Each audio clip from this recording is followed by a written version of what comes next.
So, what is up, yo guys? It's your boy Thumbs51 channel here, and today, after a request I've had by my friend George Paul, I'm gonna make a review on the 10 most rare cards I have in my collection. Actually, I'm gonna have 11 cards, so 11.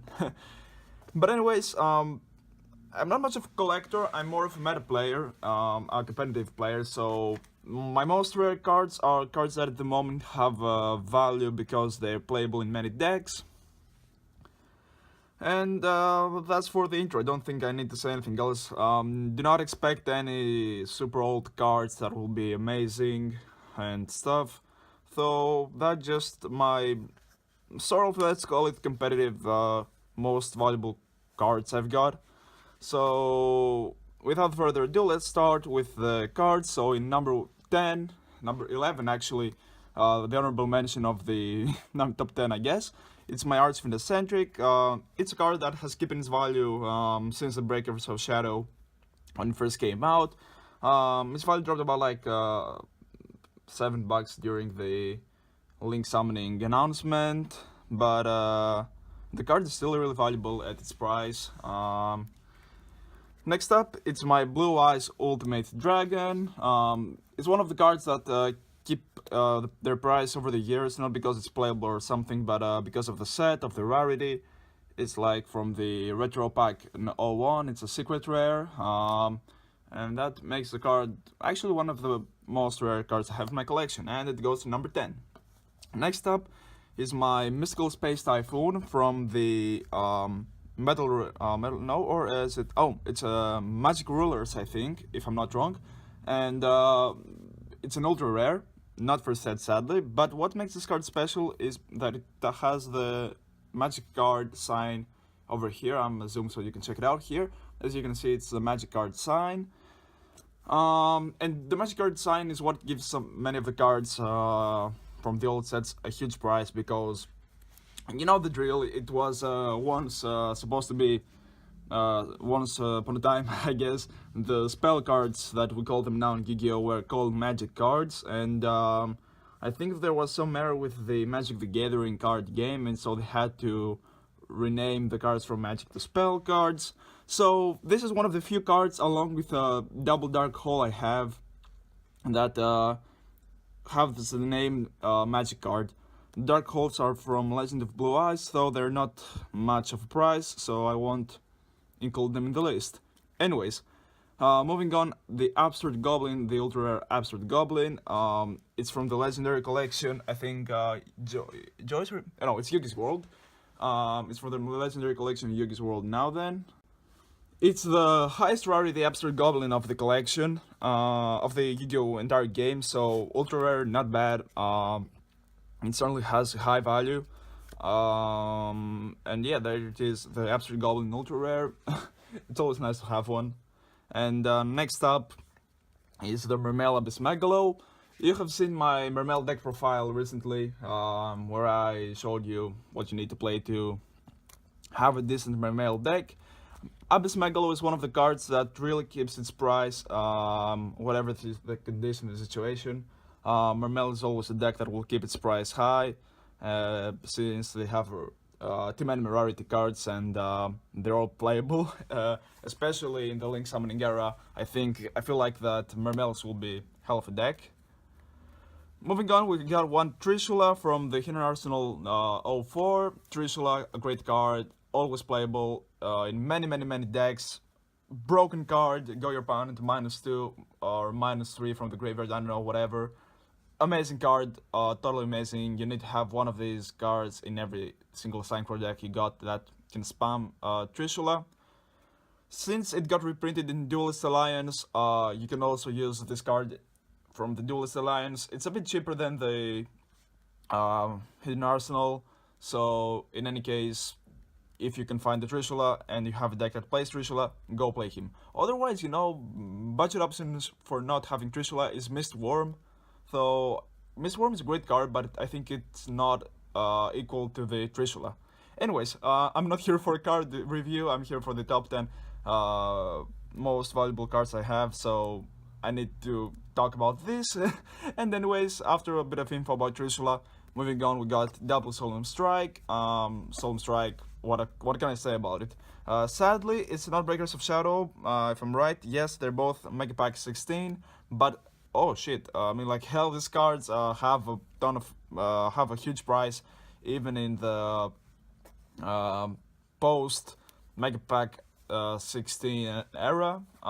They kept the price over the past months. They have no problem having their high price. So moving on from Solemn Strikes, we have that triple Mermail Abisteus.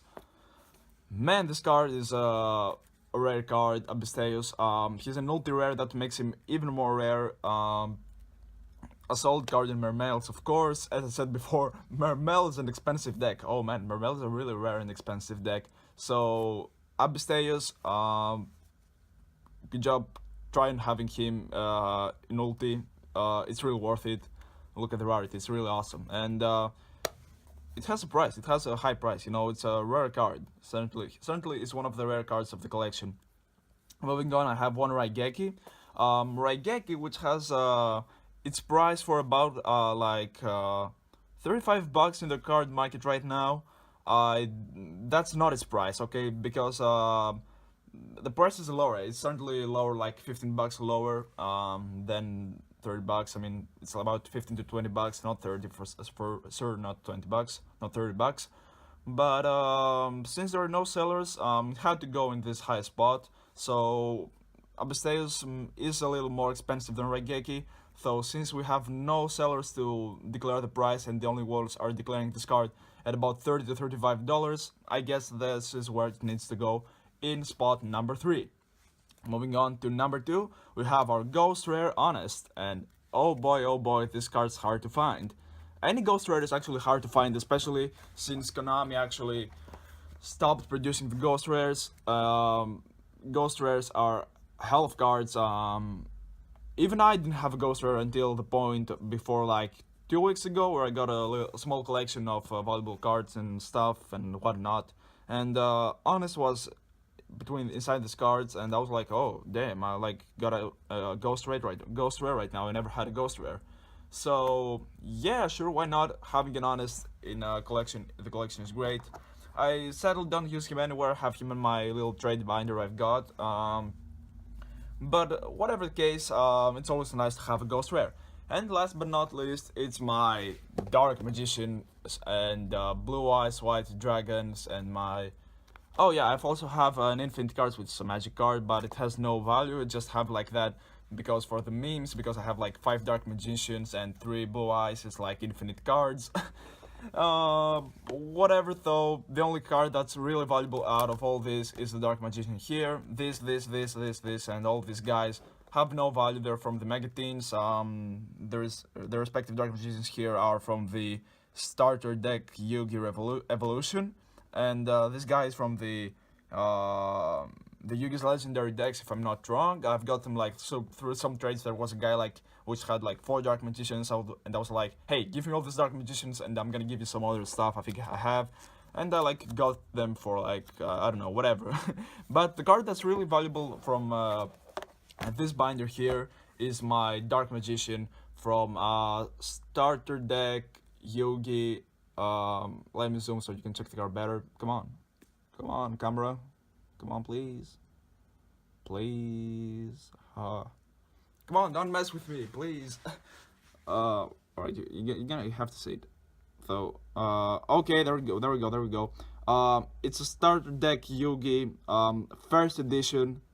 And the fact that makes it even better is like it has that nel 5.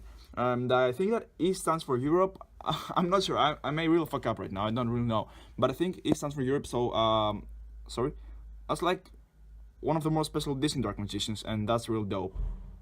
And so that's one of the cards. That's my most expensive card and my most rare card. And a quick background story. George Paul, you're the one that actually... there we go. George Paul, actually, you're the one guy that traded my your Dark Magicians for my Red Eyes Black Dragon. So here's the story behind it. We were like 11 years old or 10 or stuff, I had an Red Eyes Black Dragon, the first edition from starter deck Joy. You know, the very old Red Eyes Black Dragon, the very first art he ever had on the starter deck. And I had like yes, and he had like the Dark Magician, and he was a hardcore fan of Joy. I was a hardcore fan of Yugi, and he was like, "Hey, you got the Red Eyes Black Dragon I really want, and I've got the Dark Magician you really want.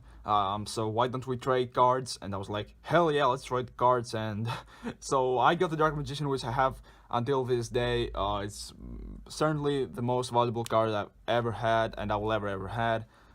It's from a friend, so that's why it's the most valuable card I have. It's the highest in price from all these cards, actually, so it's one of the other reasons it's my most valuable cards I have. It's a freaking Dark Magician from 2004. Oh god, that's like... this card is actually like 13 years old. Could you imagine that this piece of cardboard is 13 years old? I mean, I'm even ashamed to like touch it. It's like so old, such mid condition. Like, I've never ever think I've ever had such an old card in such a great condition. And the only card that specifies that makes to this specification is the Dark Magician. I got kind of sad when all of this Dark Magician got reprinted in the new sets. But I also got kind of happy because, you know, I got kind of sad because this guy would drop in actually value. Not much, but it certainly would drop a little bit. But I was really happy because other kids like me, which really love Dark Magician or, I don't know, whatever, like Blue Eyes White Dragon, sadly not Red Eyes Black Dragon, because he never got reprinted. Anyways, we'll get to have such cards in their collection and have their dreams come true of having an old school Dark Magician. Something I really wanted. I even had like 3 to 4 copies of fake Dark Magicians when I was a little kid back then, and I was like, when will I get my real legit first edition Dark Magician from Star Deck Yugi? I mean, not first edition, we didn't really care much back in the days about first edition. Hell, we didn't even care about the sets or the rarities. We just wanted to have the Dark Magician in the legit form. But you know, that's actually over the years I got a better player at Yu-Gi-Oh! I really got into the meta, the decks, all the strategies and stuff. And hell, that Dark Magician is one of the cards that really kept its value over time. I have him in every single deck I have like Dark Magician in the very front, and everybody was like, "Hey, what's up with the Dark Magician? Are you playing a Dark Magician deck?" No, I'm playing I don't know, a Magic Spectre, a Mermail deck, a Burning Abyss, a Performable deck, whatever deck I was playing during the past formats. And I'm like, this is my lucky card. I'm just having Dark Magician right there, so he can help me have more luck in the games, and whatever. I mean, Dark Magician really was a lucky card. I mean, I really got to make a great collection over the years, got to play with many meta decks, got to be a competitive player over the years, so that's what I'm really glad about. And so on and so on. Moving on to the years, Dark Magician will always be the most valuable card for me, and I'm really glad I have it in my collection. Anyways, that was my top 10 most expensive cards, most rare cards. Hopefully you enjoyed, guys, as much as I did. And of course, don't forget to like, subscribe, comment to the video for what your thoughts are on my collection. Do you think it's crap? Do you think it's actually valuable? Do you like the rare cards? Did you expect something older? Did you like that I showed you some meta cards? Or, I don't know, whatever. So make sure to comment. I think commenting is the most important thing to me, subscribing, because I know that you guys like my content. And of course, until next week's video, it was Thanos signing out. Peace.